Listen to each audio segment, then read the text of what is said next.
Hola. Eh, Buenas tardes, noches. Eh, Abrimos la cuarta sesión del seminario El capitalismo y sus intérpretes. Hoy tenemos al profesor José Miguel Ahumada, que es académico del Instituto de Estudios Internacionales, coordinador del Magíster en Desarrollo y Cooperación Internacional y doctor.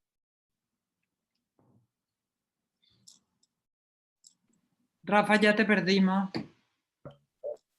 Y Nos quedamos tocará... doctor de la Universidad de Cambridge. John Doc. Se está grabando otra vez, qué horror. Bueno, y autor del libro de Political Economy of Peripheral Growth, próximamente en el Fondo de Cultura.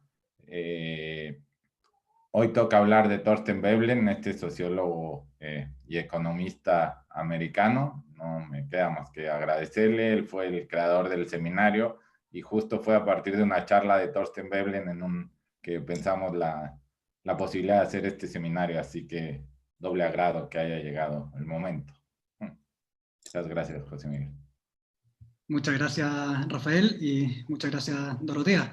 Efectivamente, es una especie de pequeño homenaje a Veblen, ya que fue, como bien dice Rafael, a partir de una conversación respecto a la obra de Veblen que empezamos a dialogar para construir este espacio los tres. Lo que vamos a ver, por supuesto, hoy día es un poco la obra de este curioso sociólogo y economista, y voy a compartir una pantalla, o sea, compartir pantalla para que tengamos el PowerPoint, y ya que han habido varias solicitudes, va a estar disponible también este PowerPoint para todos ustedes. Un minuto. Estoy ordenándome. Ahora. Perfecto. Lo que vamos a ver en esta presentación es básicamente, idealmente, 5 puntos. Yo creo que el último quizás lo vamos a tener que dejar para la parte de las preguntas, pero ojalá lo podamos también considerar. El primer punto es los aspectos claves de su vida, una breve reseña biográfica, y principalmente vamos a tratar de poner a Veblen en contexto. Esto quiere decir tratar de comprender a Veblen a partir de los debates que existían en su época. Tal como decía la presentación de Leonidas Monte, para entender a Adam Smith y para entender a gran parte de estos economistas, hay que comprender los debates, las polémicas en las que fueron parte y situarlos histórica y políticamente. Y eso va a ser la primera parte de esta presentación. La segunda parte ya nos vamos a adentrar en el mundo o en la teoría de Thorstein Veblen. Vamos a partir tal como él partió, a partir del asunto de la teoría del valor y particularmente su comprensión de lo que es el capital. Luego de esto, de presentar un poco el esquema general del pensamiento de Veblen, vamos a analizar la dinámica, o cómo Veblen, un breve repaso de cómo Veblen entendía la dinámica de la sociedad capitalista, particularmente a partir de lo que él denominaba la acumulación diferencial, y su teoría del ciclo económico, que, como señalaremos, es curiosamente similar a la teoría de John Maynard Keynes, que desarrollará Keynes posteriormente, y que lo tendremos también con la presentación del profesor Esteban Pérez Caldentey, y yo creo que también tiene muchos nexos con la obra de Minsky, que tal como comentábamos, la va a presentar el profesor Andrés Solimano. Y luego de esto, vamos a pasar finalmente a lo que es probablemente, por lo que ha sido más conocido Thorstein Veblen, que es su teoría del consumo, su teoría de la cultura, y un poco de lo que podríamos denominar en términos generales la acción humana.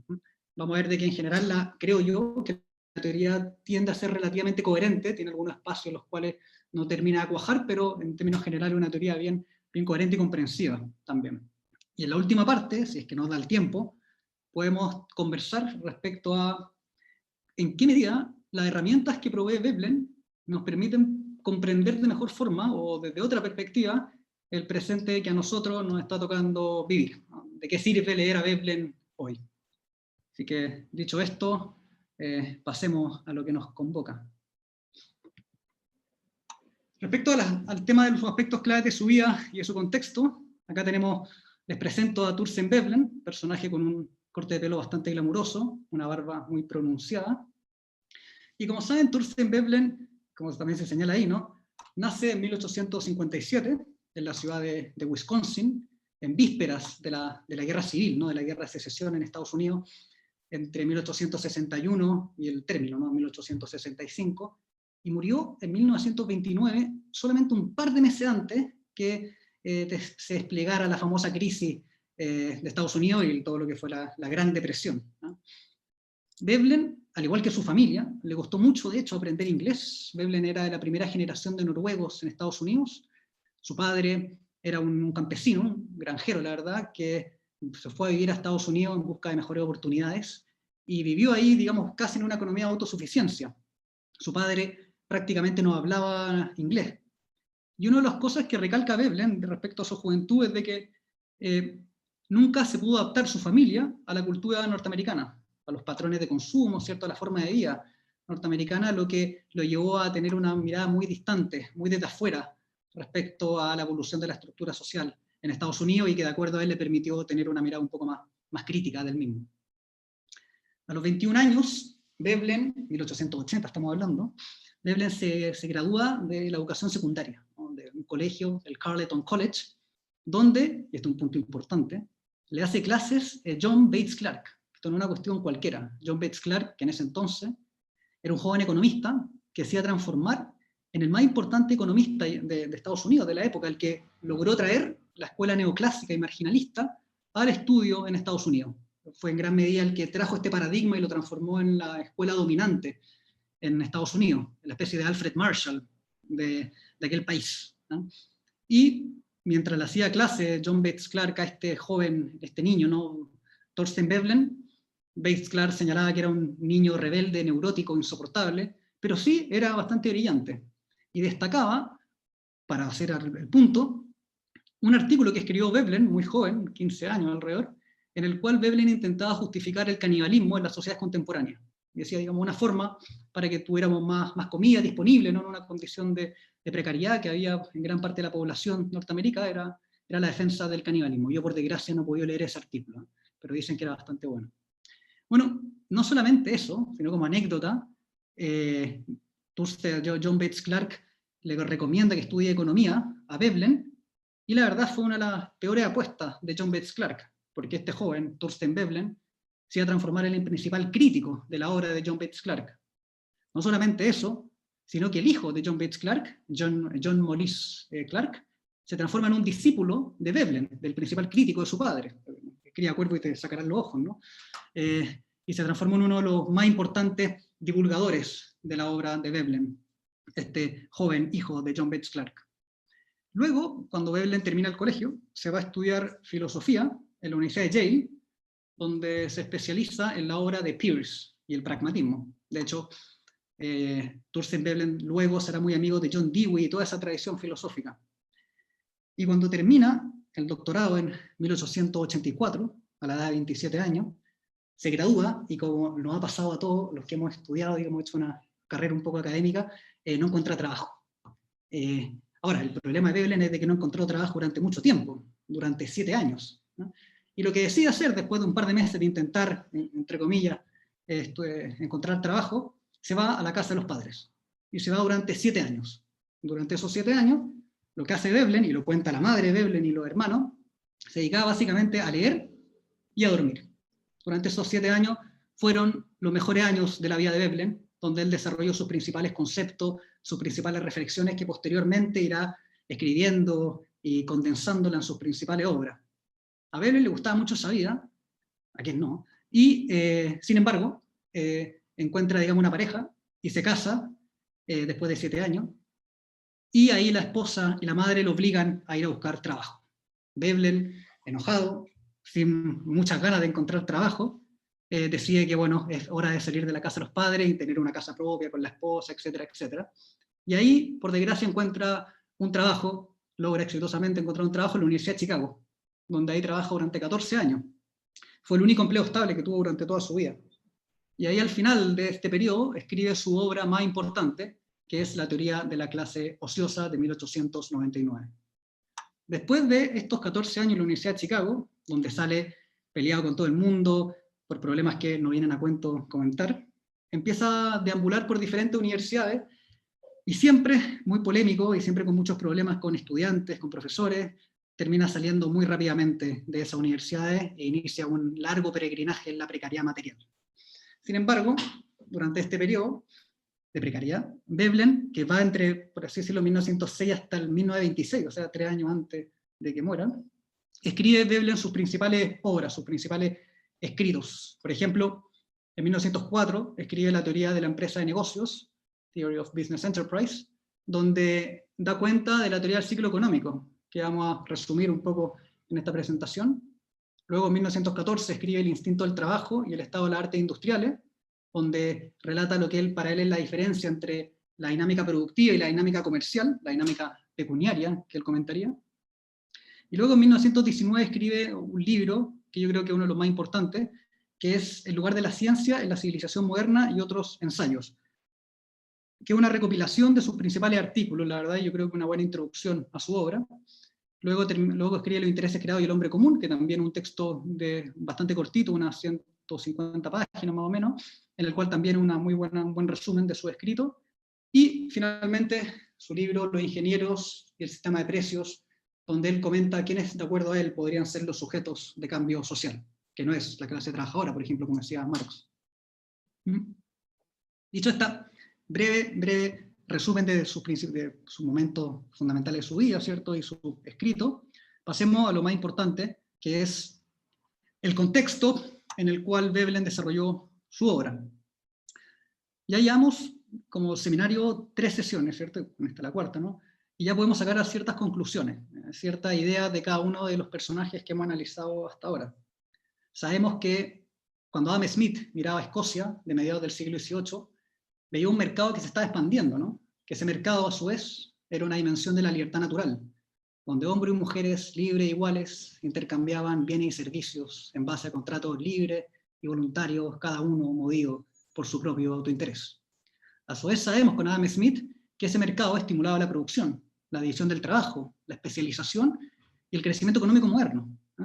Ese orden institucional que es el mercado, de acuerdo a Smith, a su vez se erigía como un espacio donde ni los templos, ni los tronos, ni los terratenientes podían, vía los mecanismos personales de control y los monopolios, extraer la renta y someter a los actores que creaban valor en esa sociedad. Sin embargo, también sabemos con Marx y Engels, cuando ellos miraban las iniciales, las nuevas fábricas industriales que emergían en Inglaterra, que había algo distinto. Veían las fábricas, donde los actores ya no eran los consumidores y los productores intercambiando libremente, sino que era una estructura jerárquica de dominación del capital sobre el trabajo, donde este último, el trabajo, como nos recordaba la presentación de Víctor Orellana, si bien era el sujeto que creaba valor, era a su vez el sujeto expropiado y alienado, ¿no? Luego, en la presentación de Octavio Avendaño, nos mostrará ya la obra de Weber y un capitalismo industrial ya expandido. Ya no eran los inicios del capitalismo industrial, sino la expansión completa de este orden. Y nos señala que este organismo, este capitalismo, ¿no?, tiene una dimensión clave, que es la expansión de la racionalidad formal, el cálculo racional del capital, por sobre todo el tejido económico, y la consiguiente burocratización de la vida, o colonización del mundo de la vida, como diría Habermas. Mientras Adam Smith veía Escocia del siglo XVIII, Marx la Inglaterra del siglo XIX, Weber la Alemania, ¿no?, de finales del siglo XIX, Veblen veía el capitalismo a fines del siglo XIX y principios del siglo XX, pero veía el capitalismo norteamericano. Ese era su objeto de estudio, era Estados Unidos. ¿Y por qué era relevante esto? ¿Por qué Veblen estudiando el capitalismo de Estados Unidos era algo tan importante? Y lo era porque el capitalismo que se desplegaba en Estados Unidos después de la Guerra de Secesión era un verdadero laboratorio, hasta el día de hoy sigue siéndolo.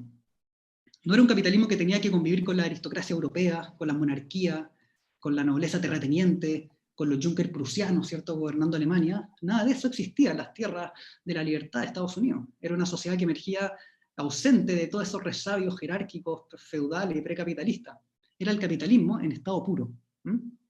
Y eso, por lo mismo, por ejemplo, Tocqueville va en 1833 a Estados Unidos a ver esta sociedad igualitaria que estaba emergiendo. Eso mismo llevó al propio Alfred Marshall, al padre, uno de los padres, ¿no?, de la escuela marginalista, en 1875 a viajar a Estados Unidos. Este tema de Marshall es bien importante. Alfred Marshall cuando joven tenía ideas relativamente socialistas, igual que Hayek, y quedó impresionado con el dinamismo norteamericano. Vio ahí la cristalización del sistema de Adam Smith, desplegarse en cierta medida en su estado natural, su estado puro. El orden institucional del mercado, el derecho a la propiedad como fundamento de la libertad, el libre consumo como espacio de realización, las virtudes del individuo maximizador, el dinamismo productivo, todo eso llevó a Marshall a abandonar su antigua idea y a abocarse al estudio de la economía. Y ahí es donde aparece su más importante libro, Principles of Economics, de 1890, donde, si ustedes lo ven, el primer libro, son diferentes libros ese texto, es una defensa normativa a la idea del mercado, no es solamente la curva de demanda y la oferta, tiene más profundidad ese texto. Veblen vio lo mismo que Marshall, estudió el mismo objeto, Estados Unidos, siglo XIX, ¿cierto? Pero llegó a conclusiones completamente diferentes. Presenció, digamos, Veblen vio el proceso de industrialización acelerado de Estados Unidos entre 1870 y, bueno, principio del siglo XX, 1920, ¿cierto? Y presenció y analizó esta Gilt Age, esta era dorada, ¿no?, con la que satíricamente escribía Mark Twain y Dudley para referirse a este periodo. Este periodo, como ya dije, es bien importante, en tanto durante esta época se pueden ver las grandes virtudes, el dinamismo, pero las tensiones y contradicciones del capitalismo en estado puro. Esa época, ¿no?, la época dorada, se caracteriza por un crecimiento sostenido, un extraordinario desarrollo industrial, en torno a la nueva innovación a partir del acero, la revolución tecnológica de los transportes, pasando del carruaje al tren, la innovación en la estructura organizacionales de las empresas también, de las pequeñas unidades donde el inversionista era el gerente y también trabajaba en la empresa, una empresa de pocos trabajadores y mayoritariamente agrícola, a la grande sociedad anónima anclada en un mercado de capitales. También en la ciudad empezaban a erigir los modernos rascacielos. O sea, hubo todo un proceso de destrucción creativa, ¿cierto?, que implicó una expansión económica, industrial y demográfica sin precedentes en Estados Unidos. Pero sin embargo, no era todo eso la película que hay que contar. Durante este periodo también hubo un gran conflicto social y grande desigualdad económica, ¿no? En términos de pobreza y desigualdad, por ejemplo, hay un famoso libro de un periodista, de Jacob Riis, ¿cierto?, que se llama How the Other Half Lives, cómo vive la otra mitad, en el cual estudiaba las condiciones miserables, ¿no?, de la clase trabajadora en Nueva York, la precariedad laboral, ¿cierto?, la pobreza, y eso también llevaba a que, por ejemplo, el poeta Walt Whitman, el famoso defensor de la democracia y la república norteamericana, en su último periodo de su vida, escribiera, digamos, lamentándose de cómo Estados Unidos se estaba convirtiendo en una nueva, vieja Europa, ¿no?, emergiendo nueva aristocracia, nuevas desigualdades, etcétera, y que estaban minando el sistema republicano que él tanto defendió.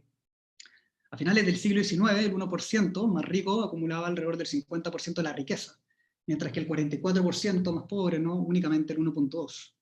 Como se ve en este gráfico, en el cual se ve la evolución de cuánto se apropiaba el 1% de los ingresos prefiscales, podemos ver de que durante este periodo del crecimiento y dinamismo también aumentó la desigualdad, o por lo menos la participación del 1% en el total de los ingresos, pasando de alrededor un poco menos de un 10% a casi un 20% a principios del siglo XX. Pero no solamente ese el punto. También Estados Unidos estaba experimentando un nuevo periodo de ostentación y lujo. Estados Unidos, como también algo comentó profesora Bendaño en su última presentación, se había formado inicialmente bajo valores republicanos de mesura y modestia, ¿no?, muy influenciadas por el protestantismo. Todo eso cambió a partir de los nuevos magnates, ¿no?, los nuevos millonarios de la industria del ferrocarril y el sector financiero. Estos nuevos magnates, como les decía Veblen, entraron en una frenética carrera por la ostentación y el lujo en el consumo. Hay muchos ejemplos, ¿no?, basta ver las fotos de cómo se vestían aquellos magnates en aquella época. Pero solamente para decir un ejemplo, 1883. Anna Vanderbilt, la esposa de William Vanderbilt, un famoso magnate, creo que de ferrocarriles, no estoy seguro de ese punto, hace una fiesta donde tiene 1000 invitados de la élite, todos, que inauguran una nueva mansión estilo francesa en la Quinta Avenida. Estas invitaciones fueron todas entregadas a manos por sus propios sirvientes. La gente, los periodistas estaban todos afuera mirando y sacando fotos, digamos, reportando esta gran fiesta, en el cual cada uno de los invitados iba vestido en estilo aristocrático. Por lo tanto, tenemos tanto pobreza, desigualdad, este nuevo ciclo de ostentación y lujo, y también vemos un ciclo de corrupción, que esto generó muchos debates y abrió la puerta para el movimiento progresivo en Estados Unidos, en el cual los nexos entre dinero y política estaban cada vez más fuertes, el lobby, el soborno, asegurar mercado, las tierras, asegurar desde el Estado las tierras para la inversión en ferrocarriles, estaban en cierta medida minando el sistema democrático. Todo esto, por lo tanto, eran las paradojas de Estados Unidos de la época.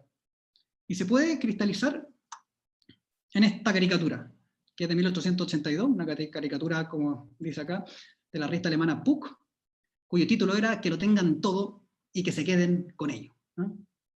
Acá lo que vemos en este dibujo es bien interesante, en esta caricatura, porque lo que vemos del capitalismo norteamericano no es, en esta caricatura, bien digo, digamos, la gente intercambiando bienes y servicios libremente, a lo Smith.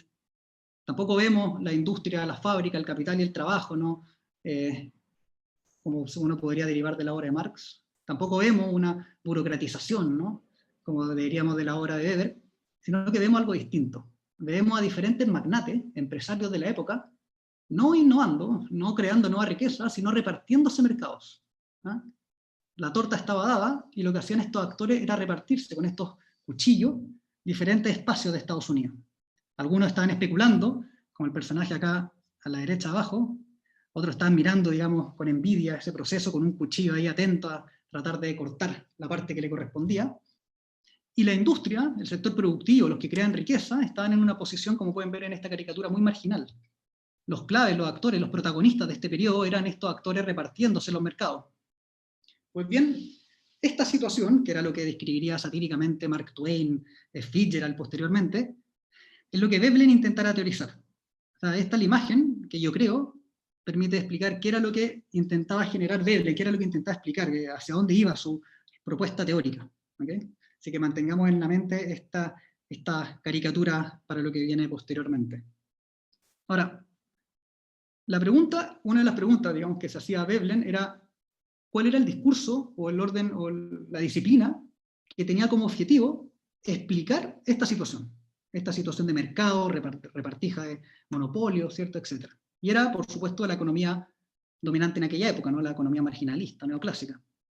Acá tenemos los dos personajes en cuestión que hemos comentado, John Bates Clark, ¿cierto?, y que le recomendó, por desgracia, que Veblen estudiara economía, y tenemos acá, más a la izquierda, Alfred Marshall. En gran medida, el discurso dominante en economía de aquella época se sostenía en base a estos dos autores y las premisas que tenían. Se pueden cristalizar estas premisas en 4 puntos. La primera era que la competencia y el intercambio del mercado era el orden natural de la sociedad y se daba entre productores y consumidores. La tendencia natural al trueque, como decía Adam Smith. La empresa, la unidad productiva, se consideraba como un sector precio aceptante y un espacio donde cada actor aportaba con su factor productivo en la creación de valor: tierra, trabajo, capital. El capitalista, que sería el emprendedor, que pone más bien su capital y crea un proyecto económico. El trabajador pone su trabajo. El propietario de la tierra pone su espacio físico para que se cree valor. Cada uno de estos actores, principalmente el capital y el trabajo, se reunirían para producir la riqueza de la sociedad en el espacio de la empresa. En tercer punto, cada actor, o el actor económico, el comportamiento de los actores, se componía como una acción racional, que calculaba placer y dolor en los intercambios económicos. O sea, por lo tanto, se entendía al individuo como una máquina de cálculo utilitario. Y finalmente, la institución de la propiedad se erigía como una protección de la iniciativa individual para apropiarse de los frutos de su propio trabajo. Estos 4 puntos, que Veblen los denominaría el sistema de libertad natural, constituirían el discurso en cierta medida legitimador del orden, de acuerdo a Veblen. Estos puntos no solamente buscaban explicar la naturaleza de la sociedad americana, sino también se comprendían como un armazón normativo que protegía a la población de que sus ingresos generados por su labor en el espacio productivo no fueran apropiados por terratenientes, por monopolistas, etc., y por lo tanto se asegurara a una sociedad de personas libres e iguales, en el cual podían apropiarse los frutos de su propio trabajo.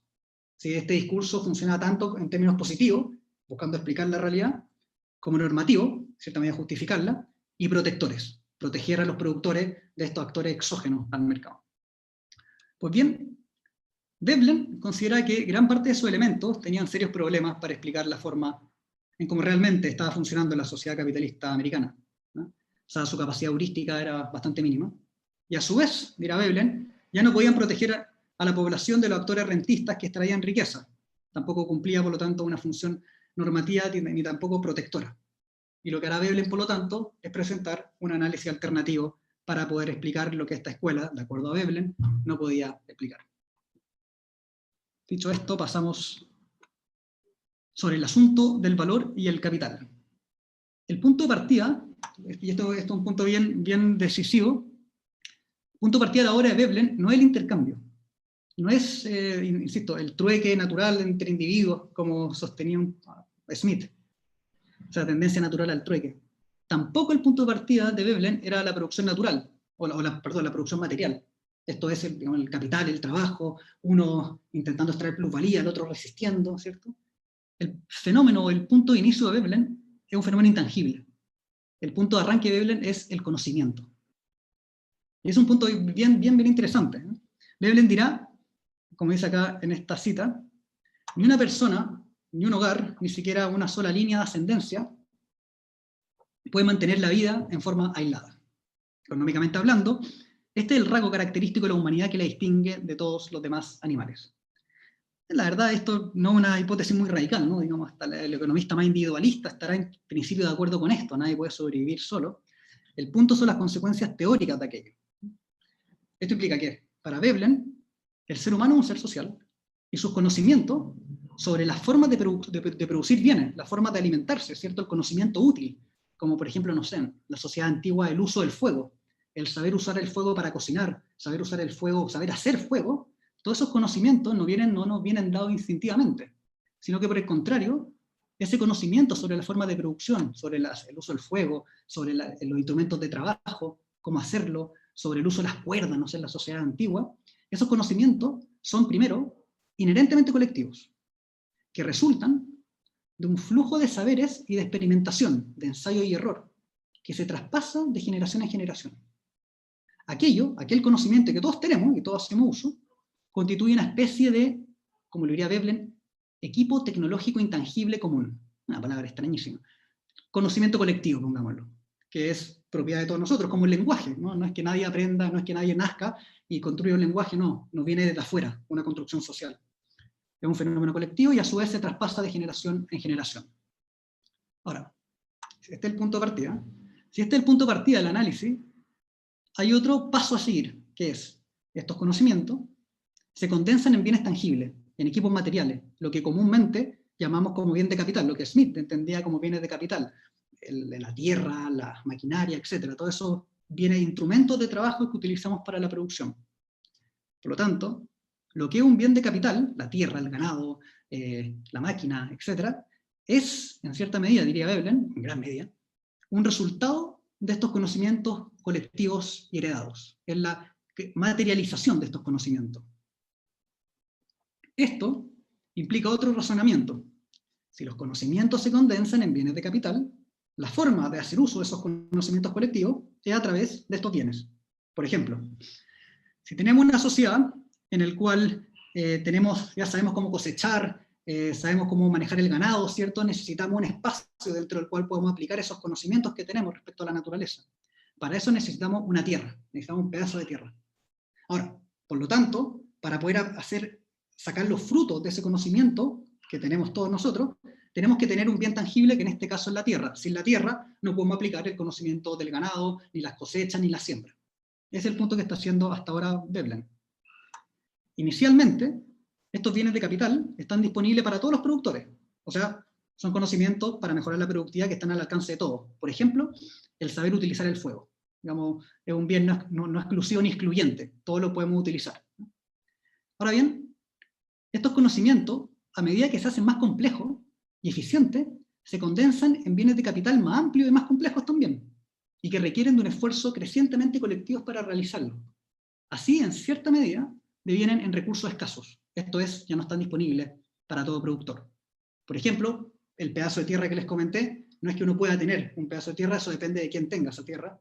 O por ejemplo, las máquinas, las modernas máquinas, no son posibles de ser producidos por una unidad doméstica, como los que me imagino estamos acá. No es que aquí alguien pueda hacer una máquina, requiere un esfuerzo colectivo.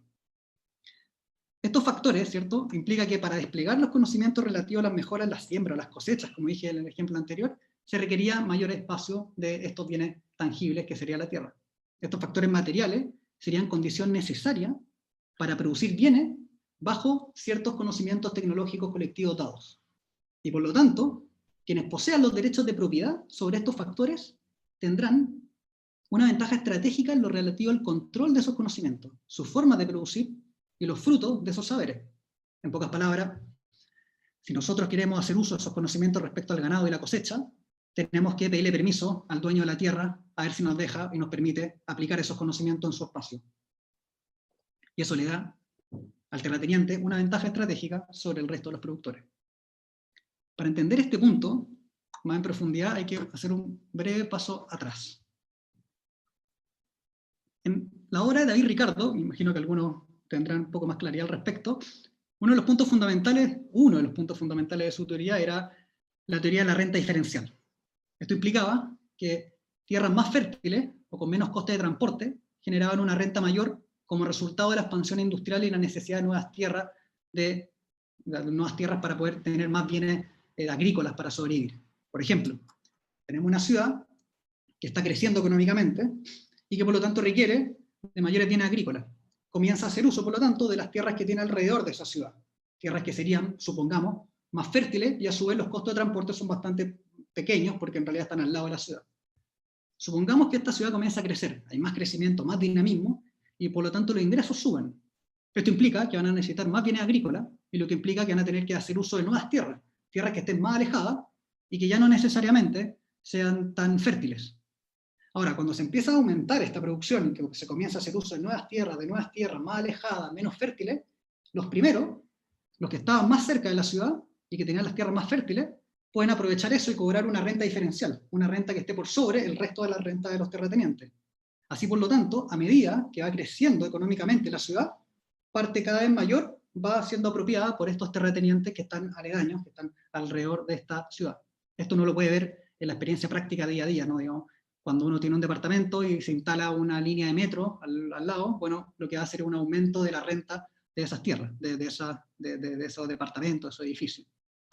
Esta teoría, ¿no?, de la renta diferencial y de que el terrateniente que estaba más cerca de esta ciudad podía hacer uso estratégico de este bien escaso, que era la tierra más fértil, con menos costo de transporte, y que por lo tanto podía apropiarse de más renta a partir del crecimiento económico. Esto suena, digamos, como algo un poco ajeno, ¿no?, un poco añejo, pero era fundamental en el contexto en el cual Veblen estaba viviendo, esta perspectiva. En tanto, era uno de los fundamentos, uno de los elementos fundamentales de una escuela bien interesante, que era la escuela georgista, influenciada por un gran economista autoformado, Henry George, que escribió un libro, Progreso y Miseria, de 1879, donde sugería George y toda esta escuela que una de las formas para solucionar los problemas de pobreza y de precariedad en Estados Unidos era cobrando un impuesto único al ingreso no merecido, ¿no?, de la tierra o de los terratenientes que surgía a partir del desarrollo de la industrialización. Este ingreso no merecido era evidente, ¿no? Digamos, estos terratenientes estaban aumentando más su renta, no porque ellos estuvieran haciendo más eficiente la tierra, no porque estuvieran haciendo avances técnicos en la tierra, no, era solamente porque tenía un recurso escaso a partir de este desarrollo económico de la ciudad. Esto permitía a su vez que el Estado pudiera acumular mucho más recursos para poder solucionar los problemas que estaba teniendo Estados Unidos y que hemos visto anteriormente, ¿no?, en la primera parte de esta presentación. Dirá Veblen que ese punto es muy correcto, pero hay que entenderlo de la siguiente forma, como dice acá la cita. Todos los valores y la productividad de la tierra, incluido el poder original e indestructible del suelo, son una función del estado de las artes industriales, o el conocimiento tecnológico que hemos definido. Es solo dentro de esta situación tecnológica dada que cualquier parcela de tierra tiene los poderes productivos que tiene. Esto significa que lo que hace el terrateniente es exactamente lo que hemos comentado. Si nosotros queremos hacer uso de nuestros conocimientos colectivos, la cosecha, el ganado, etc., necesitamos tener o aplicarlo dentro de ciertas tierras. Ciertas tierras son escasas, no está disponible para todo el mundo.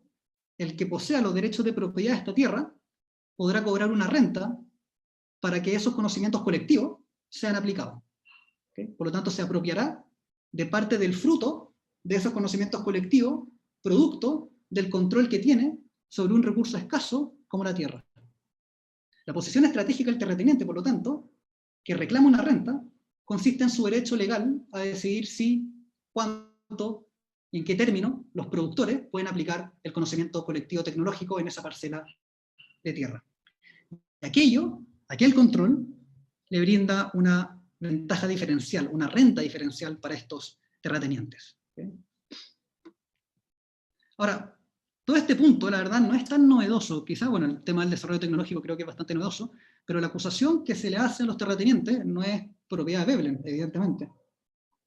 Estaba en Adam Smith, estaba en David Ricardo, que duda cabe, en John Stuart Mill, en Henry George. Veblen se insertaba en esa tradición. Pero la novedad de Veblen, creo, y lo que lo hace como un autor bien radical, quizás demasiado radical en ese sentido, era que sostenía lo siguiente, que está acá. Todo este argumento sobre el incremento no merecido de los terratenientes puede trasladarse, sin apenas cambio en las frases, al caso de los bienes de capital. Los bienes de capital como lo entendemos hoy día, como la industria, la maquinaria, lo que supuestamente encarna el capitalista. Y este punto es radical, ¿no? Digamos, todos los autores que he nombrado dirán claramente que el terrateniente es ineficiente, que se apropia de un ingreso no merecido, pero no el capitalista. El capitalista no se caracteriza por el actor empresario, el que crea nuevas capacidades productivas, invierte en nueva industria, etc. Veblen dirá que no. Que lo mismo que aplicamos para el caso de los terratenientes, también se puede aplicar para el caso de los capitalistas. Y eso, digamos, es extremadamente polémico, es bien arriesgado decir esa hipótesis. Y él dirá 2 puntos al respecto. Primero, los bienes de capital, como la propia tierra, son solo productivos en específicos contextos tecnológicos.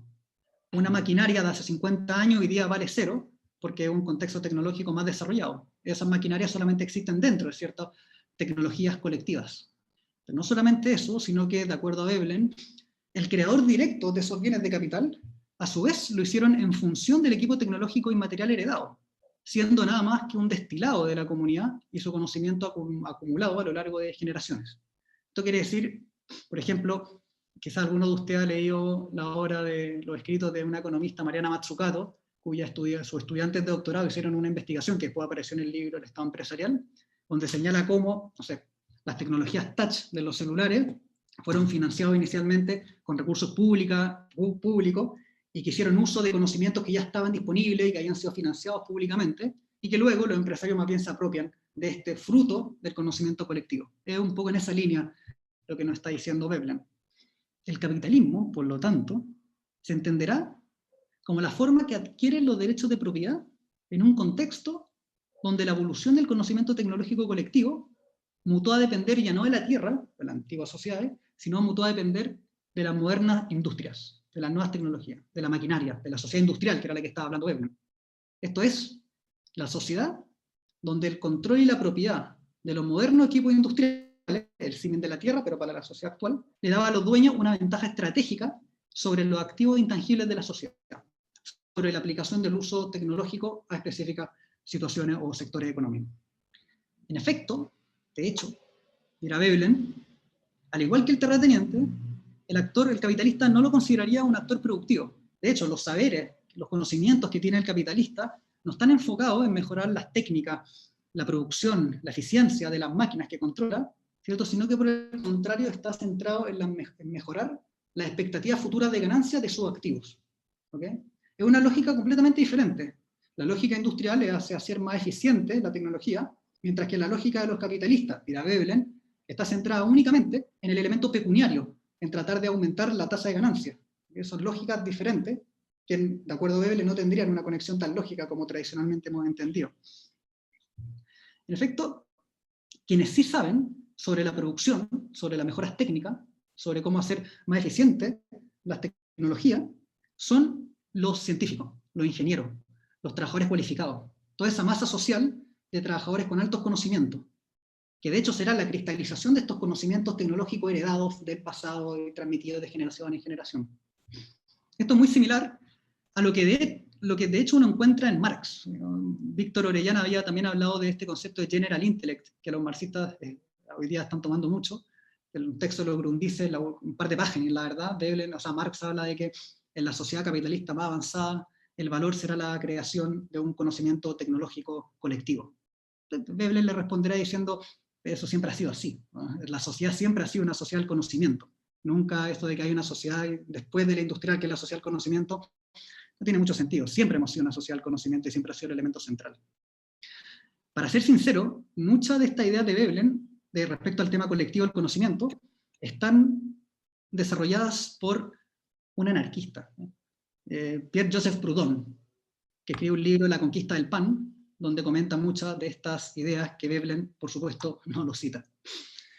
Si estamos de acuerdo con lo que hemos comentado, esto le va a permitir a Veblen hacer una primera crítica al liberalismo, a lo que Marshall defendía. Para Veblen, el liberalismo y su propuesta de ver en el mercado una protección a los derechos de propiedad como un armazón que aseguraba que cada uno adquiriera los frutos de su propio trabajo, pasaba a ser una forma de legitimar los derechos de propiedad de estos actores que se apropian de los frutos del conocimiento colectivo, tecnológico, etc., a través del control que tienen sobre estos bienes tangibles estratégicos, sobre esta industria. La competencia del mercado se generaba nueva, a partir de la competencia del mercado, se generaban nuevos actores rentistas que a través de su control de recursos estratégicos podían apropiarse de parte importante de los frutos de este conocimiento tecnológico y en la práctica limitaban al propio mercado. El capitalista, en este sentido, lo que hacía, o lo que gatillaba, lo que le daba el dinamismo al actor capitalista, era que lo que buscaba era obtener una renta de lo generado por el conocimiento tecnológico. Y esta ganancia, esta renta, derivaba también de cuán escaso o cuán disponible estaban o no para el resto estos activos productivos que controlaban. Cuán monopólicos eran en cierta medida. Esto es muy similar a lo que Michal Kalecki, alguien que de hecho antecedió a Keynes en mucho, esto denominaría como una de las fuentes de las tasas de ganancia, ¿no? Cuán monopólico es el capital que tiene el capitalista. También es relativamente cercano a la idea de escasez de capital que desarrolló posteriormente John Maynard Keynes. Ahora, lo que hemos comentado hasta ahora es únicamente, o nos hemos centrado únicamente en la dimensión productiva de esta palabra, que son los bienes de capital. Veblen dirá, no es que estos bienes de capital sean productivos en cuanto tales, sino que son la cristalización de un conocimiento tecnológico heredado, y el capitalista, o como el terrateniente, controlaban estos factores estratégicos. Esto es lo que sabemos hasta ahora de lo que nos dice Veblen. Pero este no es todo el cuento. Tenemos que pasar a la otra parte de la palabra bienes de capital, tenemos que pasar a esta palabrilla, ¿no? El capital, la dimensión pecuniaria de este proceso. Para Veblen, la inversión, cuando un empresario no invierte, es una transacción pecuniaria, comercial. Su objetivo es la ganancia expresada en dinero. Pero no es solamente, y este es un punto también bien importante, la ganancia del capitalista o la inversión del capitalista no está motivada únicamente por la ganancia hoy día, por supuesto que no, sino por la expectativa de ganancia futuro. El capitalista invierte dependiendo cuánto le va a rendir esa inversión en el futuro. Hay una especie de cálculo a futuro. Y esto es bastante importante porque nos está hablando del carácter inherentemente financiero del capitalismo. El capitalismo no es solamente una economía del trueque, en la cual intercambiamos diferentes mercancías, por supuesto que no, pero tampoco es únicamente una economía de mercado, o una economía en la cual el dinero tiene una función intermediadora, ¿no? También el capitalismo tiene una idea en la cual el dinero es una fuente de valor, o por lo menos donde se acumula valor para apostar al futuro. Esta idea de que el capitalista invierte en base a la expectativa de ganancia futura es lo mismo que va a estar en John Maynard Keynes. Vean esta definición que tiene Veblen. La riqueza invertida es capital. Esto es una magnitud pecuniaria, determinada por la valoración, por la evaluación, ¿no? Que procede de una capitalización de la ganancia esperada de la propiedad de su riqueza invertida. Este punto de ganancia esperada es, como bien decía, igual o muy similar a lo que Keynes entendía como el principio que determinaba la inversión, que era la eficiencia marginal del capital. Para Keynes, lo que determinaba cuánto iba a invertir un empresario, un capitalista, estaba fundamentada en una especie de un tipo de descuento que lograba igualar el valor presente de la serie de ganancias, anualidades, dadas por los rendimientos esperados del bien de capital, durante un tiempo de vida de este bien, a su precio de oferta. Y el elemento clave era justamente estos rendimientos esperados, esta inversión a futuro, este cálculo de ganancia futura. Ahora, ya sabemos que, por lo tanto, un elemento fundamental que determina la inversión capitalista es la inversión en base a la expectativa de ganancia futura, cuáles son los rendimientos de ese capital en el futuro. Pero no es solamente eso. Esta ganancia a futura, esta expectativa de ganancia, tenía que ser diferencial. Esto es, tenía que estar constantemente encontrando ganancias que fueran superiores al resto, superiores al promedio, tratando de invertir en activos que le brinden una ganancia estratégica, que esté por sobre lo que sería el promedio de ganancia en un mercado común y corriente. Y aquí, en este punto, de nuevo, el capital, la inversión está determinada por la ganancia y la expectativa de futuro, pero no cualquier ganancia, sino la ganancia diferencial, que está básicamente en la búsqueda de activos que le den una ventaja estratégica sobre el resto de los actores, y así tiene una tasa de ganancia por sobre el promedio. Este cálculo que harían los capitalistas es similar, en este punto, a lo que haría Schumpeter. En este caso, Veblen y Schumpeter van de la mano, después quiebran radicalmente teóricamente, ¿no? Los capitalistas, dirá Schumpeter y Veblen, no buscan competir por precio en mercado homogéneo, sin asimetría de información y con las mismas características de su estructura organizacional y tipos de bienes. El capitalista busca monopolios, busca mercados cautivos, busca áreas superiores al promedio, busca ganancia diferencial. Para Schumpeter, esta búsqueda de los monopolios temporales, ¿no?, dirá es una búsqueda que lo lleva, aunque no lo deseen, hacia la innovación, hacia encontrar nuevos mercados, nuevos procesos organizativos, diferenciar los productos, encontrar nuevos productos, ¿no? Mientras que para Veblen, esta lógica de tratar de buscar una ganancia diferencial o una ganancia estratégica, en general no necesariamente, y en muchos casos no lo lleva a la innovación, lo lleva únicamente a buscar formas de apropiarse de mayor parte de los frutos del conocimiento colectivo previamente disponible. Exactamente como la caricatura que le mostramos al principio, en el cual los empresarios no estaban invirtiendo y expandiendo la torta, sino que sencillamente se están apropiando de diferentes partes de la torta económica. Y ese cálculo de buscar apropiarse de mayor parte de la torta se realiza vía la inversión en dos tipos de activos. El activo tangible, dirá Veblen, que son los bienes industriales, las maquinarias, ¿cierto?, que hemos visto y que generan ingresos en tanto el dueño controla esas tierras o maquinaria o industria, o sea, activos de acuerdo a su rendimiento, serían activos, ¿no?, que se invertirían de acuerdo a un rendimiento esperado, derivados del grado de escasez que tengan, del grado de monopolio. Pero también invertirán en activos intangibles, llama Veblen, que corresponde a toda la área en los cuales se le asegura al propietario cierta ganancia diferencial, que no tiene que ver con nada productivo. Por ejemplo, las marcas, la patente, la propiedad intelectual, diría Veblen, son los privilegios comerciales, los aranceles, los monopolios económicos, el control exclusivo de alguna fuente de insumo, todos esos regímenes institucionales serán áreas que el capitalista intentará explotar para poder aprovechar una ganancia diferencial o una renta o una ganancia por sobre lo que sería idealmente una situación de competencia perfecta, idealmente en el sentido que no existe. De esta forma, el ritmo y la forma de funcionamiento de la estructura productiva, cuya fuente de valor, ¿no?, su fuente fundamental es el conocimiento tecnológico, y donde su fuente material, los bienes de capital, están en manos de los capitalistas, está en función o depende de la dinámica pecuniaria de estos actores, y su búsqueda de ventajas estratégicas que brinden mayores rendimientos esperados de sus activos, tanto a través de activos tangibles como intangibles. ¿Okay? Por lo tanto, ya tenemos algún esquema que podemos tener en nuestra cabeza, ¿no?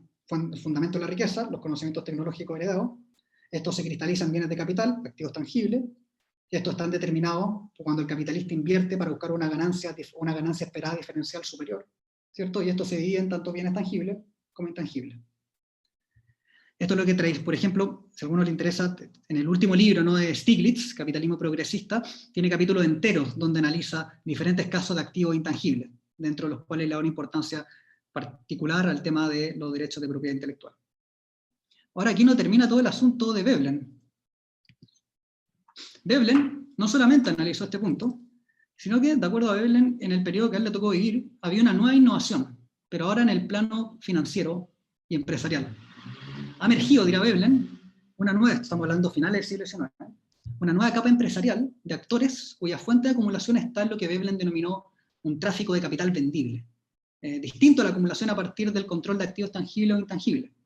La fuente de ganancia, que está hablando básicamente del mercado bursátil, a la inversión, la compra y venta de acciones, su fuente de ganancia es una deducción de la riqueza capitalizada por los sectores industriales, por los capitales que tienen activos tangibles, en favor de estos magnates financieros, especuladores, se dirá hoy día. Mientras esa acumulación a través del sistema financiero no aumente la riqueza material de la comunidad, se entenderá únicamente como una redistribución de riqueza dentro del capital agregado general, ¿no? Esto es muy similar a lo que hoy día se denomina como la financiarización de la economía, ¿no?, en el cual hay una especie de economía de casino, cual se compra y venden acciones, y en muchos casos, hay un economista, William Lasonic, que escribe mucho al respecto, cual los propios accionistas se autocompran las acciones para aumentar el valor de estas acciones y así aumentar más renta, desconectados completamente del tejido productivo. Para Veblen, ¿cierto?, esta clase, por el contrario, el capitalista industrial, dirá Veblen, obtiene su ganancia vía el control sobre los activos tangibles, ¿cierto?, o intangibles, control de industrias complejas, el acceso a monopolio, privilegios legalizados, etc., mientras que el capitalista financiero lo hace vía una canasta de inversiones de activos financieros en diversos capitalistas industriales. Así, lo que hace es cortar una fracción de la riqueza invertida por el capital, y en ese juego, el capitalista industrial, dirá Veblen, pierde su iniciativa discrecional y se vuelve únicamente como un mediador y recolector de los ingresos de la comunidad productiva para este magnate financiero. Note que es muy diferente a lo que, por ejemplo, pensaba Marx, ¿no? Para Marx, la emergencia del mercado de capitales, esto es bastante un poco triste, ¿no? Marx pensaba que era la puerta abierta al comunismo, ¿no? Se estaba socializando el capitalismo endógenamente, ¿no? Era una puerta abierta a una nueva sociedad. Mientras que Veblen, ya en un nuevo contexto, vio cómo se desplegaba eso y vio nada más que estos magnates financieros especulando. Dirá Veblen, estas ganancias, por lo tanto, son un impuesto sobre las empresas comerciales comunes, de la misma manera, y con efectos muy similares, que las ganancias de las empresas comunes, los que hemos visto, ¿no? Activos tangibles e intangibles, son un impuesto sobre la industria del conocimiento tecnológico heredado. Por lo tanto, ya tenemos una taxonomía, ¿no? Un mapa de cómo pensaba Veblen el tema del capitalismo. Conocimiento tecnológico, activos tangibles e intangibles, capitalistas que se iban apropiando de estos sectores para aumentar la expectativa de ganancia diferencial, y por sobre todo esto, una capa que serían los capitalistas financieros. Veblen, de hecho, fue uno de los primeros en hablar de la separación de la gestión y la propiedad de la empresa. La gestión de la empresa, los administradores, mientras que los verdaderos dueños eran estos magnates financieros en el mercado bursátil. Ahora, lo que hemos visto hasta ahora es básicamente únicamente un esquema, un mapa de la cuestión. Pero nos falta todavía ver cómo este mapa o esta estructura se mueve, cómo explica Veblen el ciclo económico. Y acá, la verdad, yo creo que Veblen es, para mí, por lo menos, podemos discutirlo, es curiosamente similar a Keynes. La verdad, me pareció un argumento muy keynesiano. Voy a poner un ejemplo. Veblen parte, y esto es lo que explica en la teoría de la industria comercial, lo comentamos en la primera parte, Veblen parte de una situación, que es una economía que está funcionando por debajo de su frontera de posibilidades productivas. O sea, hay una situación, como diría Keynes, de un empleo involuntario, ¿vale? Por lo tanto, tenemos esta situación. Supongamos que hay un aumento de la demanda de un factor de la economía. Por ejemplo, guerra mundial en Estados Unidos, en Europa, la Primera Guerra Mundial, genera un aumento de la demanda para Estados Unidos que lo catapulta como una de las primeras potencias a partir de ese periodo. El efecto de este shock de demanda en la economía, que está de nuevo en situación de subempleo o de empleo involuntario, el resultado de esto es un aumento de los precios de los bienes producidos por esa industria, por supuesto. Y esto genera como consiguiente un aumento de la inversión, expandiendo la producción del sector y por lo tanto aumentando la demanda para sus proveedores, ¿no? O sea, un sector económico, como textil, sector agrícola, ¿no? Recibe un shock de demanda, aumenta la inversión y eso también aumenta la demanda para los proveedores y los trabajadores de esa industria aledaña.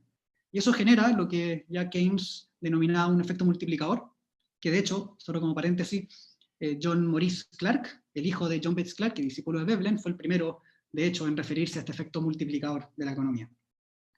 O lo que Veblen denomina un proceso de causación acumulativa. Este nuevo clima de crecimiento y aumento de la riqueza general lleva una expectativa positiva de los capitalistas de un aumento continuo de la demanda, y por lo tanto una consecuente anticipación de mayor ingreso de sus activos. De nuevo están pensando sobre la ganancia futura, la demanda, la dimensión financiera que está hablando Veblen y que hemos comentado. Lo anterior, este mejor clima de inversión, estimula la creciente creación de nuevos contratos, de nuevas inversiones, ¿cierto? Y por lo tanto genera un aumento de los ingresos y de los ingresos anticipados, que hace que los valores de los capitales aumenten considerablemente, por lo que la demanda del capital se expande, particularmente ahora, en base a créditos. Este capital valorizado se comienza a utilizar ahora como colateral para nuevos préstamos, que se utiliza para adquirir más capital, en una especie de momento financiero maníaco, ¿no? Minsky. Hay una sobreexpectativa de aumento de la demanda de estos créditos, ¿cierto? De forma que la inversión de las empresas están crecientemente apalancadas. Esto es, el ratio crédito-capital propio es cada vez mayor. Ahora bien, por debajo de esta manía financiera, el dinamismo económico real lleva a un aumento de los costos de producción, aumento de los salarios, los trabajadores quieren ser parte de esta vorágine, ¿no? Quieren aumentar los ingresos, están peleando por mejores condiciones, ¿cierto? Y también hay un agotamiento del patrón de crecimiento en base a esta dinámica, lo que lleva a una reducción de la ganancia futura esperada. Así, el valor del capital medido como acciones es considerablemente superior al determinado por la expectativa de ganancia futura. o en otros términos, el ratio precio-ingreso de la acción es demasiado alto, lo que lleva a una caída de la acción. Esta caída del valor del capital, debido a la caída de su valorización bursátil, implica que el colateral sobre el cual estaban sustentadas mucha de la deuda se reduce, pero no la deuda, ¿no? Y aquello hace que muchos prestatarios se vuelvan insolventes. Y esta insolvencia aumenta la morosidad, comienzan a aparecer las quiebras y las bancarrotas. La inversión cae y con ella también comienza a caer el valor del capital, o se profundiza la caída del valor del capital. Y aquí se genera otra vez en la dinámica de futuro que habla Keynes y Veblen. Se genera un efecto psicológico de colapso del valor del capital que se hace una situación cada vez peor, ¿no? Como dice acá Veblen, las empresas que alguna vez se anticiparon demasiado las ganancias futuras, ahora adoptan una visión demasiado pesimista sobre los rendimientos futuros en este nuevo contexto. Y este pesimismo, ¿cierto?, sobre la ganancia futura, se traduce en un declive de la demanda de la inversión, de sus proveedores, de toda la industria aledaña, complementaria a este sector, lo que genera un efecto multiplicador al revés, un círculo vicioso, lo que gatilla, ¿cierto?, una caída general de la economía, y una economía que entra en una recesión. Y así tenemos, esto muy resumidamente, por supuesto, una teoría del ciclo en el cual aparecen algunos elementos que hemos comentado, particularmente la idea de que lo que mueve el capital es esta inversión en base a los rendimientos esperados a futuro por parte de la área o de los activos sobre los cuales están invirtiendo. ¿Bien? Ahora noten, y este será un punto que hace Veblen, que todo este proceso de desempleo, caída en la producción, aumento de las acciones, caída de las acciones, aumento, digamos, de la relación crédito, digamos, capital, etcétera, se hace sin que haya ningún cambio en las características físicas del bien de capital. El aumento del desempleo, el aumento del empleo, es un fenómeno directo, únicamente pecuniario, pero no tiene relación con cuál es la tecnología subyacente, ¿eh? Hay una quiebra, dirá Veblen, entre la dinámica tecnológica y toda esta dinámica pecuniaria que determina los vaivenes de la economía. Ahora, dicho esto, se nos abre una pregunta más profunda, que es lo que nos da el paso para su teoría del consumo ostentoso.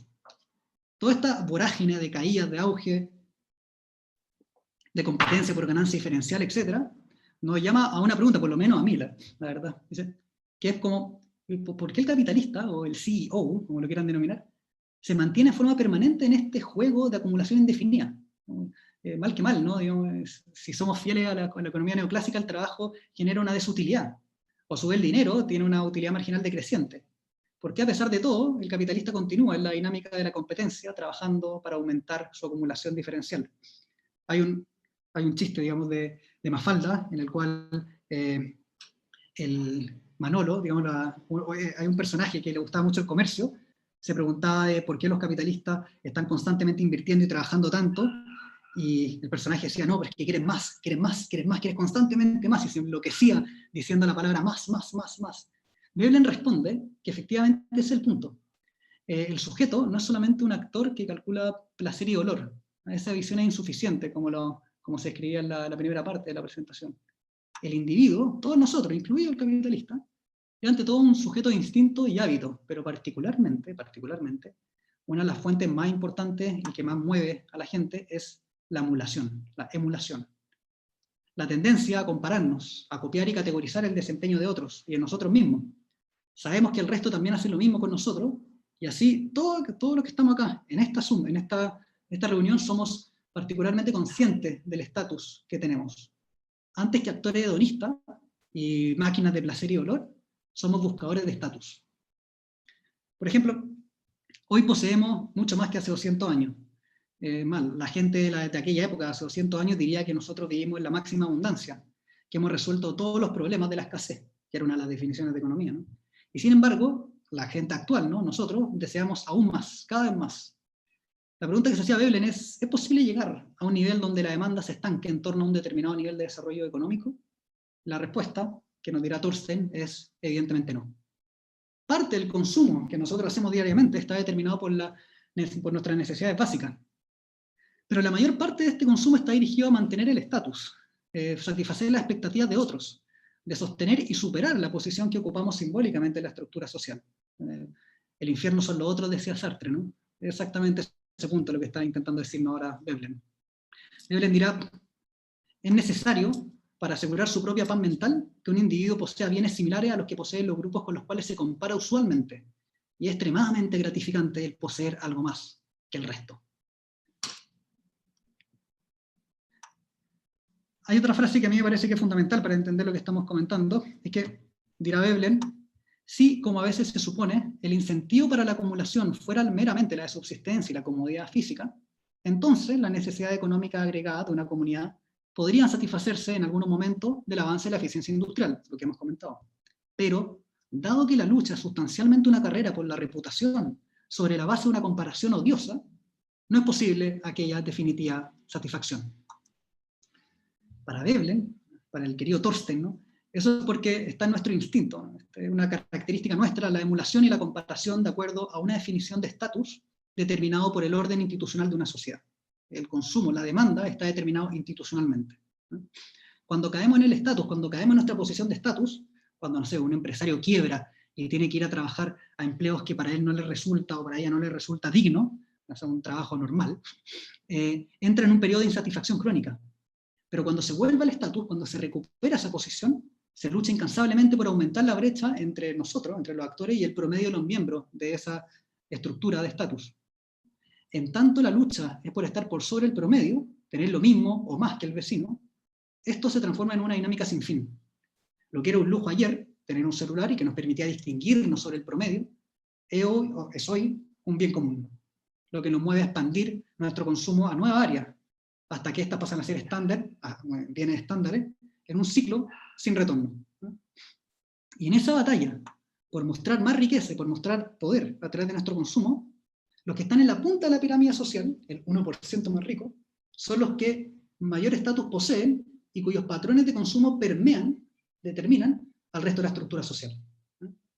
La clase ociosa, Veblen se referirá a la clase con más recursos, ¿no? Ese 1% más rico, ocupa la cabeza de la estructura social en lo relativo a la reputación. Y su manera de vida y sus pautas de valor proporcionan, por tanto, la norma que sirve a toda la comunidad para medir su reputación. El resultado es que los miembros de cada estrato aceptan como ideal de decoro el esquema general de la vida que está en boga en el estrato superior más próximo y dedican sus energías a vivir con arreglo a ese ideal. Ahora, para que esta clase más rica, pueda hacer aquello, no necesita únicamente tener riqueza, sino que debe hacer notar su riqueza. Mostrar mediante un sinnúmero de acciones que posee mucha más riqueza que el resto. Mostrar vía, entre otras cosas, su capacidad de derroche. Y esto es exactamente lo que vemos en este personaje, que imagino que algún, no sé, actor, agente financiero, que está fumando, quemando $1. Eso es claramente una muestra de derroche ostentoso, de mostrar que tiene tanta riqueza que incluso puede quemar parte de su riqueza. Esto se hace mediante diferentes formas, ¿no? Y esto no es una idea muy nueva, esto de quemar riqueza, de hecho una práctica muy antigua. En las sociedades anteriores, la sociedad originaria en Estados Unidos, había una práctica que se llama el potlatch, de que se reunían diferentes comunidades y competían por quién podía quemar más riqueza. Y quien podía quemar más riqueza era un símbolo precisamente de estatus y de poder, que ganaba, básicamente, en esa fiesta, ¿no? Bueno, algo similar hace hoy día la élite, en una forma un poco más sofisticada y refinada, pero la lógica es exactamente la misma. El consumo, hay un conjunto de acciones que buscan el derroche ostensible. Aquí podemos ver, por ejemplo, la compra de autos de lujo en ciudades en las cuales no se puede hacer mucho uso de eso, como tener un Ferrari en Santiago. No es que te sirva mucho andar rápido en Santiago, pero el punto de tener el Ferrari es básicamente que es un bien escaso, que es un bien caro. Lo mismo con los diamantes, mientras más caros los diamantes, va a haber un sector de la población que más interés va a tener en comprarlo. Eso es justamente lo que se llama un bien Veblen. Mayor precio, hay mayor demanda. Esto sucedió, de hecho, en realidad, cuando los Mercedes-Benz empezaron a hacer autos para las clases medias, comenzaron a notar que un sector de los que compraron los autos más caros empezaron a descender, empezaron a dejar de consumir. Hubo una relación entre la caída del precio y la caída de su demanda. Esta lógica de consumo también se expande a todo el resto de la sociedad, incluso en la propaganda de perfume. Yo no tengo nada contra Antonio Banderas, me parece un buen actor y todo eso, pero quería utilizarlo únicamente como ejemplo. Acá vemos que asocia el perfume a una vida bastante lujosa, a una vida al parecer en un yate, ahí con una camisa carísima, la mujer tiene un traje también me imagino carísimo, un corte de pelo perfecto, etc., donde asocian la vida exitosa a esta vida de derroche e improductiva, diría Veblen. Así por lo tanto, también hay otra esfera de conocimientos de ostentación, conocimientos que muestran derroche. Por ejemplo, los conocimientos del vino, el saber cómo beber el vino, el catar el vino. Federico Engels era un experto catador de vino, no sé qué diría respecto a este punto. El saber las artes, las diferentes formas de comer, etcétera, el deporte como el polo, diría Veblen, son nada más que formas para que una élite se pueda distinguir del resto. Las modas también aplicarían esta misma lógica. El resultado de todo lo anterior es que la forma de vida de la clase ociosa, o de la clase del 1%, lo proponían de una forma bastante peyorativa esta clase ociosa, deviene en la forma de vida legítima, la forma de vida válida de la sociedad, y sobre la cual el resto de la estructura social intentará caminar e imitar en la mayor medida posible. Su estilo de vida permea todo lo que es considerado como la vida correcta o el éxito en la vida. Pero como la élite debe estar continuamente distinguiéndose en su consumo ostensible, la máquina de demanda no para, no tiene un final. Los más pobres intentan consumir como las clases medias. Las clases medias intentan consumir y adquirir el estilo de vida como el de las élites. Y estas últimas están permanentemente buscando distinguirse y aumentar su capacidad de derroche ante las clases que están justo debajo de ellas. Acá hay varias personas de América Latina, me imagino que en cada ciudad en la cual viven hay barrios de lujo, barrios exclusivos. Cuando estos barrios exclusivos comienzan a llamar la atención de clases medias, que comienzan a comprar alrededor de esto, o en el mejor de los casos ser parte de estos barrios, la élite va a empezar a buscar otros barrios, otras áreas en las cuales puedan mantener su exclusividad, en un circuito sin fin. La sociedad, por lo tanto, lo que le daría el cemento a la sociedad sería este patrón cultural de estilo de vida determinado por el derroche ostensible que fluye de la élite hacia el resto de la estructura social.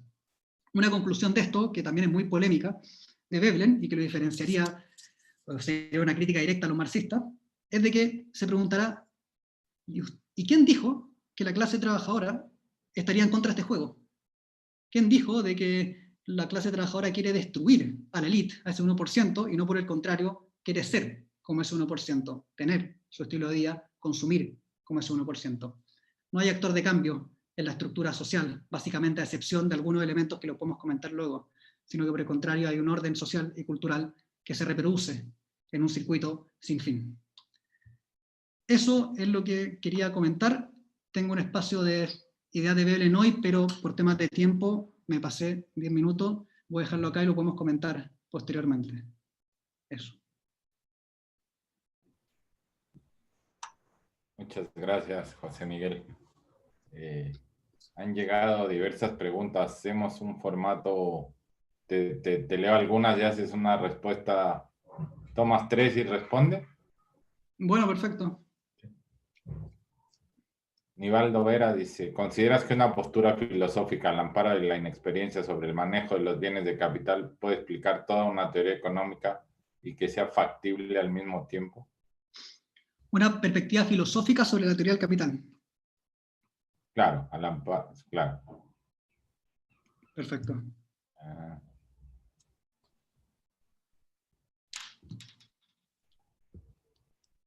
¿La persona que Veblen describe en la teoría de la clase ociosa es el mismo magnate capitalista o es posible hablar de un lujo democratizado y clase ociosa puede ser cualquiera?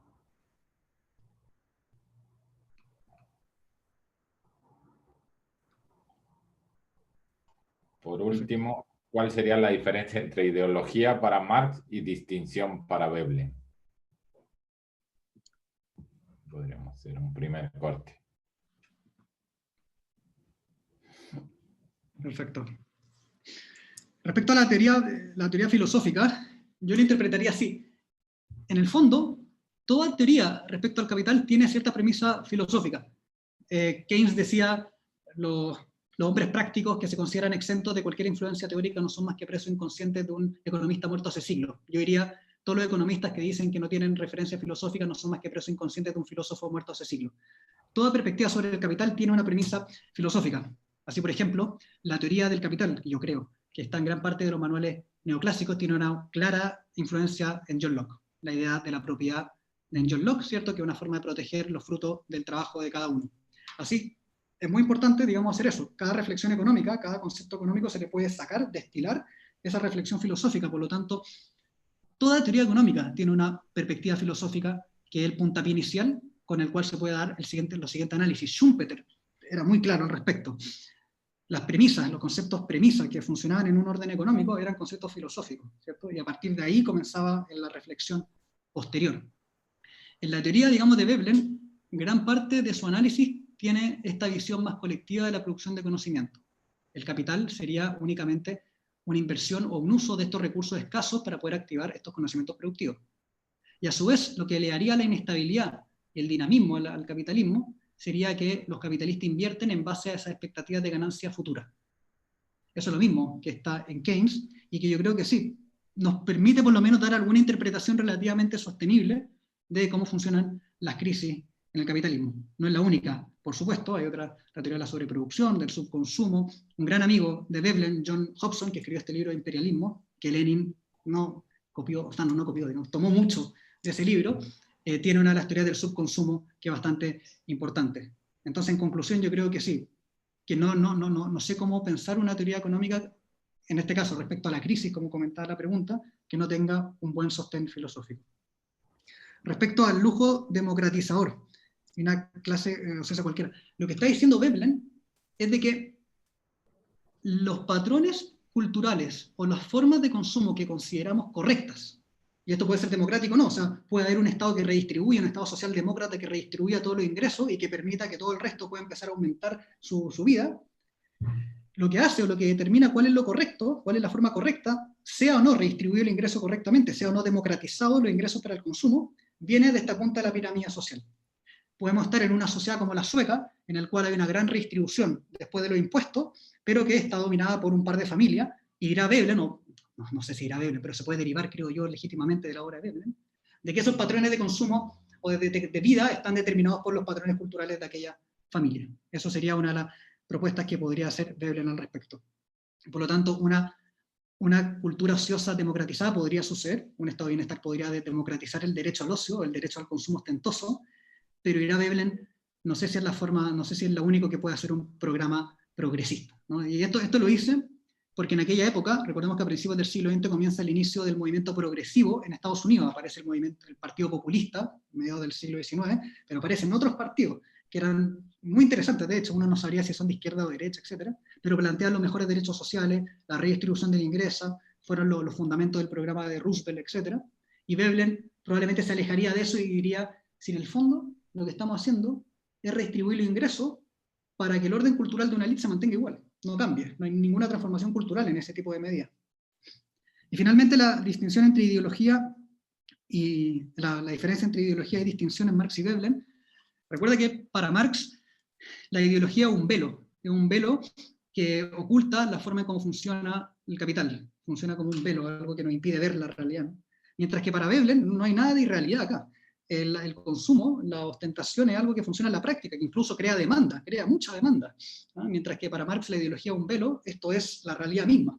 Quizás es mucho más cercano al concepto de la clase ociosa y el consumo conspicuo y cómo esto emana sus patrones de vida al resto de la población, creo yo, con la obra de Gramsci, el concepto de hegemonía.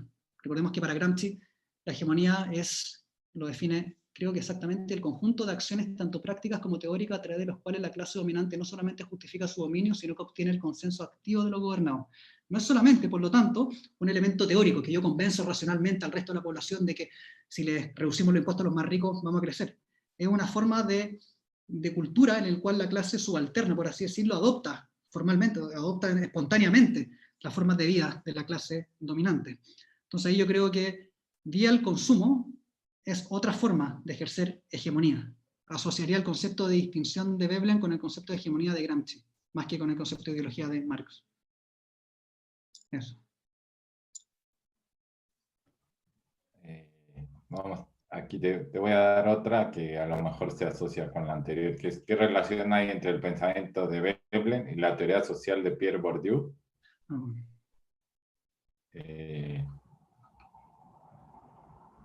Después Nicolás Herón plantea, ante la concepción colectiva del proceso de desarrollo de ideas y la innovación, se me viene a la mente el pensamiento de la escuela histórica alemana y en particular el del abuelo. ¿Cuál abuelo? ¿Cuál de todos los abuelos?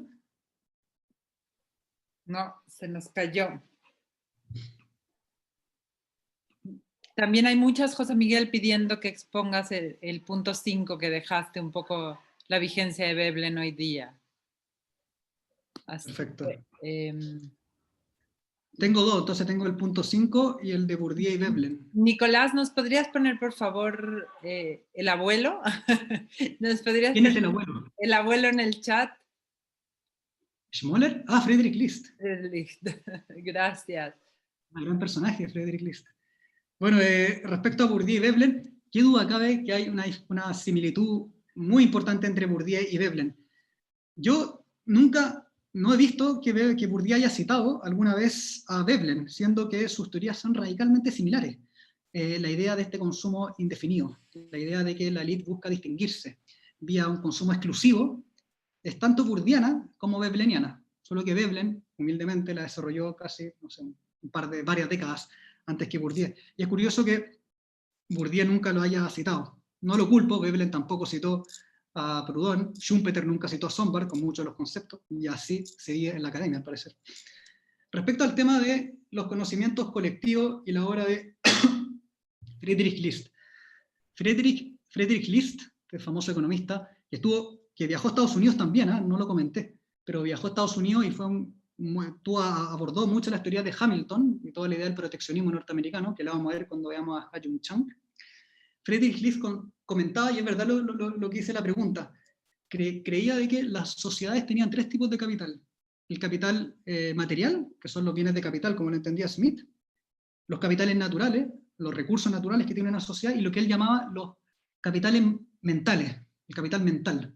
Y el capital mental era toda la cultura de una sociedad. Incluso él decía que la monogamia y el cristianismo son fuentes del desarrollo, decía Friedrich List. No sé cómo habrá llegado a esa conclusión. Pero él hacía el punto de que, claro, efectivamente la cultura era un factor productivo en cuanto tal. Y así, por ejemplo, cuando una economía podía estar completamente destruida, pero si mantenía esa cultura viva, podía rápidamente recuperarse, diría Friedrich List. Y así la manufactura, el desarrollo manufacturero, se generaba un efecto de círculo virtuoso. Inversión en manufactura, y la manufactura le demandaba a la población conocimiento más cualificado, capital humano, como se dice hoy día, y así se generaba un círculo virtuoso. Entonces sí, yo pensaría que la obra de List y la obra de Veblen en ese punto son bastante similares, a pesar de que Veblen estaba en contra de los aranceles y Friedrich List evidentemente era un gran defensor de los aranceles. Veblen veía ahí una forma rentista de acumulación, mientras que Friedrich List veía ahí la protección de la industria naciente. Entonces ahí tienen un punto de diferencia, yo creo, bastante importante. Paso al punto del punto 5, ¿no? Puedo comentar rápidamente, voy a poner el PowerPoint únicamente. Y acá, de hecho, en términos de es curioso porque tenía considerado el tema de Bourdieu en las preguntas. Yo creo que, recordemos que Veblen analizaba el tema de la época dorada, ¿no? El capitalismo en un estado puro. Y en gran medida hay varios autores que han escrito respecto a cómo estamos viviendo una nueva Gilt Age, una nueva era dorada, aunque ya no tanto, quizás estamos en un periodo posterior. En el cual muchas de las dinámicas que hablaba Veblen, en cierta medida, quizás estirando un poco el argumento, se pueden aplicar también a la situación actual. Por ejemplo, hoy día se escribe mucho respecto a la idea de la financiarización de la economía. Varios economistas, la Sonic, la Pavitsas, y la separación entre la producción y la ganancia, que es exactamente lo mismo que decía Veblen como la separación entre la dimensión productiva y la dimensión pecuniaria de la área económica, de la economía. Y que aquello generaba un estancamiento secular de la economía. Probablemente Veblen estará completamente de acuerdo con ese punto, e incluso dará algunas luces al respecto. A diferencia de la Sonic y la Pavitsas, él considerará, como lo hemos visto, que la estructura de conocimientos colectivos es el elemento dinámico más importante del desarrollo, y no solamente la dinámica productiva local, como lo analiza la Sonic y la Pavitsas.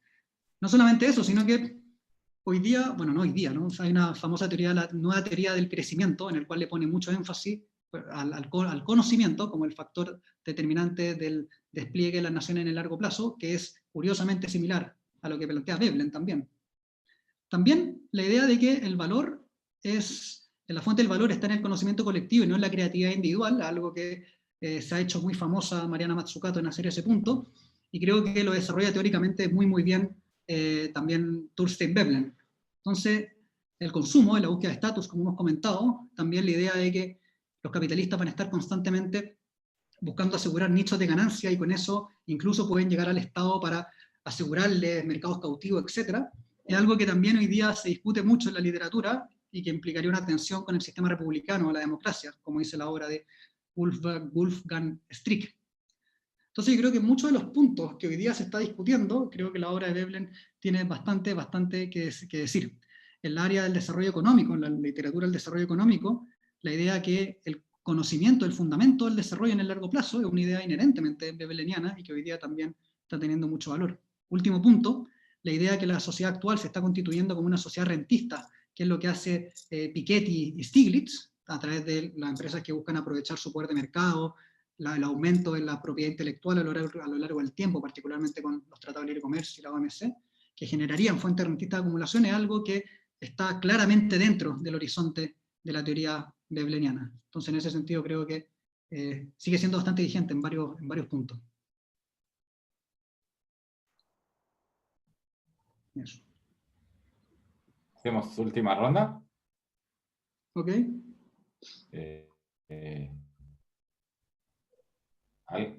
Gilberto Cardoso plantea si hay alguna relación con Mises por el asunto de la acción humana. Natalia Palma plantea, aparte del derroche, el prestigio y la emulación son elementos que aparecen en teorías sobre el origen de organizaciones estatales en antropología. ¿Te merece algún comentario esta relación? No es... Y por tomar alguna, final, ¿no es acaso una confirmación de la versión hegeliana del deseo como deseo del otro? De Mario Uribe.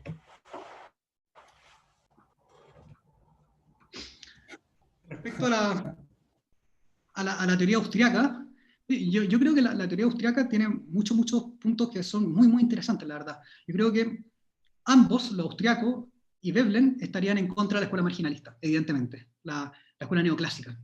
Y ambos, el marginalismo y la escuela austriaca y el institucionalismo, ponen acento en las dinámicas institucionales de la economía. En este sentido, yo creo que la escuela austriaca es parte del institucionalismo económico. Es una de las vertientes del institucionalismo económico, la obra de Hayek, de Ludwig von Mises, evidentemente. Ahora, no sé si calza perfectamente, ¿no? Para Veblen el ser humano es un ser institucionalmente determinado y el mercado no sería un orden espontáneo, sino que sería una construcción incluso política. Entonces yo creo que hay varias diferencias ahí en ese punto entre Veblen y Ludwig von Mises. Pero estarían de acuerdo, eso sí, en la crítica a la economía neoclásica, ahí los dos van de la mano. Incluso yo creo, en cierta medida, con Menker, pero lo podemos conversar en otra ocasión. Respecto al tema del estatus y el ocio y las organizaciones estatales, la parte del derroche, el prestigio y la acumulación, un elemento de la teoría de origen. Sí, yo creo que Veblen también identificaría en la formación del Estado una forma de constitución de una élite ociosa. Recuerda que la élite ociosa, la élite ociosa de las sociedades precapitalistas son toda aquella élite que se constituyen en trabajos que no son los trabajos productivos. Los trabajos de los sacerdotes, los trabajos de los gobernantes, de los guerreros, serían parte de esta cultura del ocio y del derroche, ¿no? Y la formación del Estado sería en cierta medida una manifestación de este orden institucional, de estas particulares clases ociosas anterior al despliegue del capitalismo. Pero no encuentro, en todo caso, una interpretación mía, no hay una teoría del Estado, por supuesto, en la obra de Veblen. Pero sí creo que en la teoría de la clase ociosa hay elementos que te podrían guiar en ese punto, particularmente el rol de los sacerdotes y guerreros. Y respecto a Lacan, la verdad, y el deseo del otro, sí, perfectamente podría calzar con la teoría vebleniana. Solamente una anécdota, tuve una sesión de Fundamentos de Economía, una de las clases, la semana pasada tocamos la idea del consumo conspicuo, y un alumno también me hizo el mismo punto respecto exactamente a este deseo del otro de Lacan, así que se lo voy a comentar a mi alumno. Pero sí, hay claramente vínculo en ese punto y creo que hay toda una línea de de psicología económica, behavioral economics, donde consideran, creo yo, algunos de estos elementos.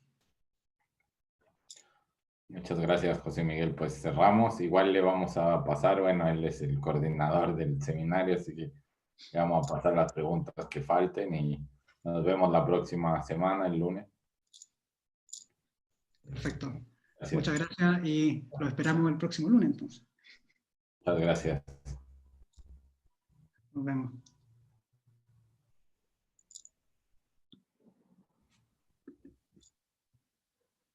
No te salgas para que recojamos las preguntas.